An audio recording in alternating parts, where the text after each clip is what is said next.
আজকে একটু স্পেশাল বানানোর চেষ্টা করছি, একটা স্ন্যাক টাইপের আইটেম। সেটা হচ্ছে mainly the main ingredients is aloo potato. এবার সেটার একটা প্রিপারেশন আগে থেকে করছি। ফার্স্টে কী করে নিয়েছি সেটা একটু বলে দিই সবাইকে। আলুটা সেদ্ধ করেছি, সেটা মা করে দিয়েছে, আমি করিনি, সব একটু মা। তো সেদ্ধ করেছি, সেদ্ধ করার পর তাতে দিয়েছি নুন, বেশ স্বাদ মতন নুন বুঝে দিয়েছি, আর দিয়েছি লঙ্কা গুঁড়ো, এমনি প্লেন যেটা লঙ্কা গুঁড়ো থাকে বাড়িতে, সেটাও ওই স্বাদ মতন বুঝে দিয়েছি, নুন দিয়ে কোনো মাপ নেই। অ্যান্ড দিয়েছি কর্নফ্লাওয়ার কিছুটা। এবারে একটুখানি শক্ত করার জন্য, মানে একটুখানি শেপ দেওয়ার জন্য যেটাকে বলে ব্রেড ক্রাম্ব অ্যাড করছি। ব্রেড ক্রাম্বটা সেই গুঁড়ো ব্রেড ক্রাম্ব, একদম পাতলা, একদম ফিনফিনে ব্রেড ক্রাম্ব, নট সেই করকরে ব্রেড ক্রাম্ব নয়, যাতে একটা শেপ দেওয়া যায়। এটা একটা স্ন্যাকের আইটেম হবে, বেশ বাইট সাইজ। এটাও বুঝে বুঝে দিচ্ছি, অত মাপটা আমি করছি না। যাই হোক, এবার এটাকে ভালো করে বেশ মাখতে হবে। অত অ্যাস্থেটিক্যালি দেখতে হতে হবে এমন কোনো ব্যাপার নেই, টেস্টে ভালো হওয়াটা আমার মনে হয় খাবারের খুব দরকার, মানে হ্যান্ডমেড বাড়িতে খাবার। এটা দেখতে পাচ্ছি আস্তে আস্তে শেপটা চলে আসছে, একটু এরম টাইপের হয়ে যাবে। এইগুলো থেকে ছোটো ছোটো পিসেস হবে, বাট স্টিল। ঠিক আছে, নেক্সট স্টেপ যখন ভাজবো, শেপগুলো দেওয়া যখন দেবো, তখন নেক্সটটা তুলবো। এখন এটা ভালো করে মাখিয়ে দরকার মতন যদি আবার এক্সট্রা লাগে, আবার একটু এক্সট্রাখানি দিয়ে দিতে হবে, কারণ ন্যাপটা এখানে পরিমাণটা অনেকটাই আছে। চলো নেক্সট। এবার যেটা অ্যাকচুয়ালি করছি, এবারে ভাজার আগে যে শেপটা দেওয়া দরকার সেই শেপটা দিচ্ছি। এইরকম ছোটো ছোটো সাইজের, যাতে বেশ এক কামড়েই বেশ খাওয়া যায়, সসে ডিপ করে, যে কোনো সসে ডিপ করে যাতে খাওয়া যায়। এইরকম পরিমাণ নিলেই, একদম ছোট্ট পরিমাণ দিয়ে শেপটা ইজিলি এরকমভাবে হাতের মধ্যে, যেমন ওই মায়েরা রুটি লুচি করার সময় করে বেসিক্যালি তেমন করতে হবে। কারণ আমি এক্সপেক্ট করবো এটা যেহেতু কর্নফ্লাওয়ার দেওয়া হয়েছে, ভাজার সময় একটুখানি হলেও ফুলবে, যাতে ক্রিস্পি ব্যাপারটা আসে। অ্যান্ড ব্রেড ক্রাম্ব দেওয়া মানেই তো ক্রিস্পি হবেই, এটা মানে আশা করা যাচ্ছে। এবার যখন ভাজা হবে, তখন যেহেতু হাই টেম্পারেচারে ভাজা হবে, যাতে একটুখানি বেশ আলু জিনিস, একটু ফ্রেঞ্চ ফ্রাইজ যেমন কামড়ার একটা ক্রিস্পি ব্যাপারটা হয়, ওটা ফুলে ফুলে থাকে সাদা তেলে ভাজলে, সেই ব্যাপারটা যাতে এই বাইট সাইজ স্ন্যাকটাতেও আসে।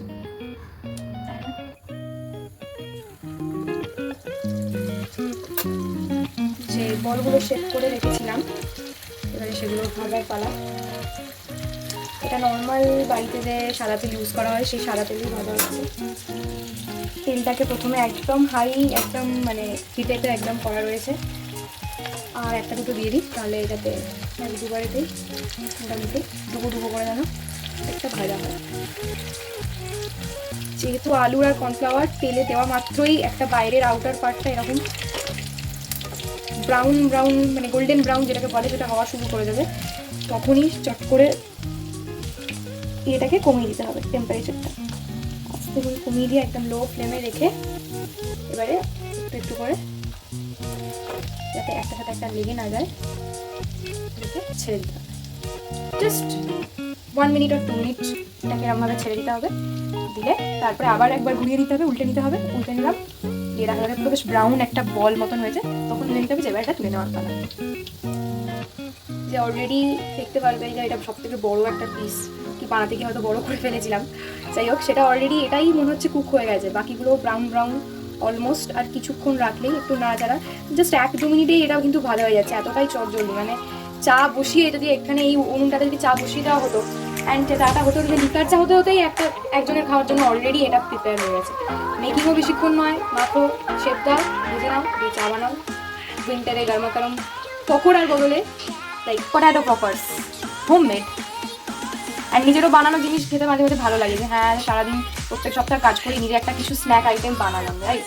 তো নর্মালি আমার কিচেনে ঢোকা হয়ই না, বাট নিজে এইরকম টাইপের একটা কিছু ছোটোখাটো বানাতে বেশ মনে হয় যায়, ইয়েস একটা, মানে আমি যদি কেন রান্নাঘরে ঢুকি না, আমি ঢুকলে তোমরা সব আউট হয়ে যাবে, তাই জন্য মানে দেখতেই পারছো একটা মাস্টার ক্লাস বানিয়ে ফেলেছি একটা। খেতে হবে কিরকম সেটা ম্যাটার, বাট স্টিল মানে কনফিডেন্সটা এরকমই রাখতে হবে।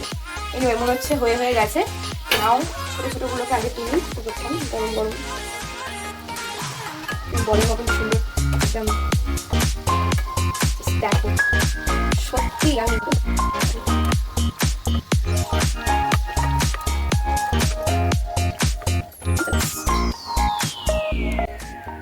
First batch ready.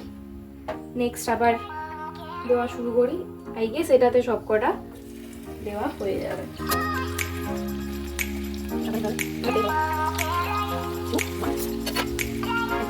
হালকা করে কমানো যখন আছেই, আর বাড়াবো না, এই তেলটাতে একটু ছেড়ে দিই, দিয়ে দেখি যে কিরকম ব্যাপারটা হচ্ছে। ততক্ষণে দেখি আগের একটা ভেঙে বা একটা কিছু করে দেখি যে সেই ব্যাপারটা এসছে কিনা। আরেকটা করে দেখি, ইয়েস এসেছে, দারুণ লাগবে খেতে।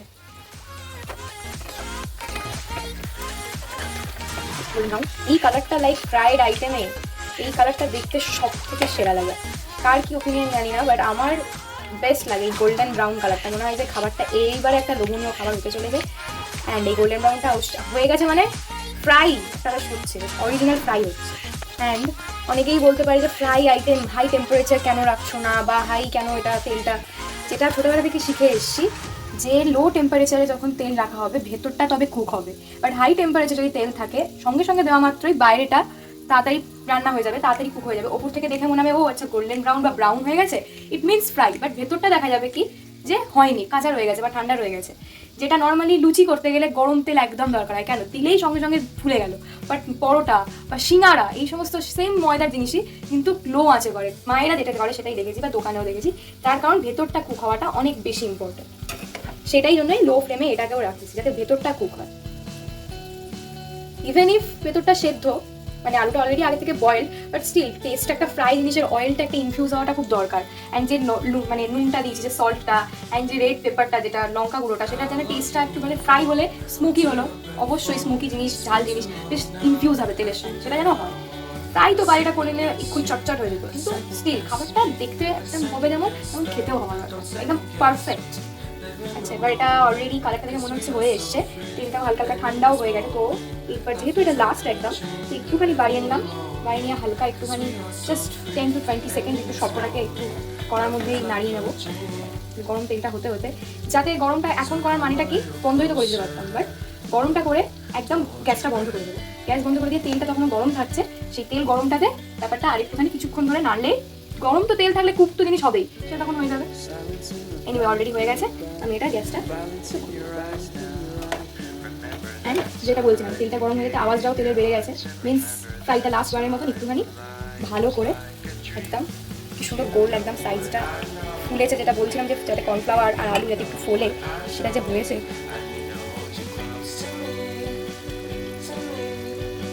কিউট একদম বাইট সাইজটা একদম খুব সুন্দর।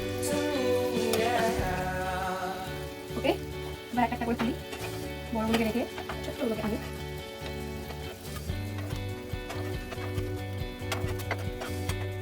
এবার একটা একটা করে তুলছি, বলতে পারে যে সব কটা তুলে না কেন। প্রথমত ওই স্কিলটা আমার নেই, মাটা ঘোরালের মতন একসাথে তুলে নেবো।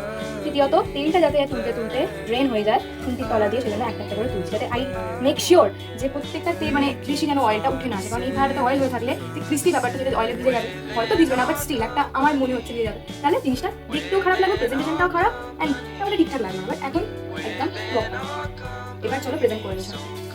ওকে লেট মি, বেশ সুন্দর সুন্দর দেখতে যেগুলো সেগুলোকে আমি জাস্ট হাত দিয়ে তুলছি, মানে যে ফিলটা নিতে পারছি সেটা মানে এত সুন্দর হবে আমি নিজেও ইম্যাজিন করি।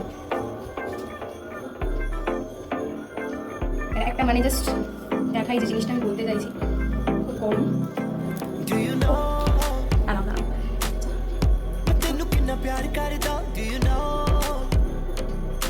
ভালো হচ্ছে, অসাম অসাম হয়েছে, অসাম হয়েছে, তুল তুল করছে, ফুটো হয়ে যাচ্ছে, এরকম এতটা হবে, এত সুন্দর হবে আমি নিজেও ভাবি। অ্যান্ড এটা যেটা ছাড়ালাম এটা কিন্তু আগের ব্যাচে ছাড়ালাম, সেটা এখনো হট অ্যান্ড এখনো এইরকম ক্রিস্পি রয়েছে, means it will stay crispy as long as you keep it like that. And এবারে sauces, and you can add any type of sauce, মেও যাই হোক, বাট আমি এখানে আমার বাড়িতে ছিল নর্মাল কেচাপ, টমেটো কেচাপ, সেটাই দিচ্ছি। অ্যান্ড যদি মনে হয় যে একটুখানি চটপটি ফিল হওয়া দরকার, আমি এটা অ্যাড করেছি একটুখানি chaat masala just sprinkle on top, তো chaat masala sprinkle on top করতে পারো, বা শেজওয়ান সস বাড়িতে থাকলে শেজওয়ান সস দিয়ে ডিজাইন করে দিতে পারো, anything you like, and complete. এবার তুমি dip it and just dip it. दुनिया दीवानी है मैनू मिलन दे लई, पर मैं तां पागल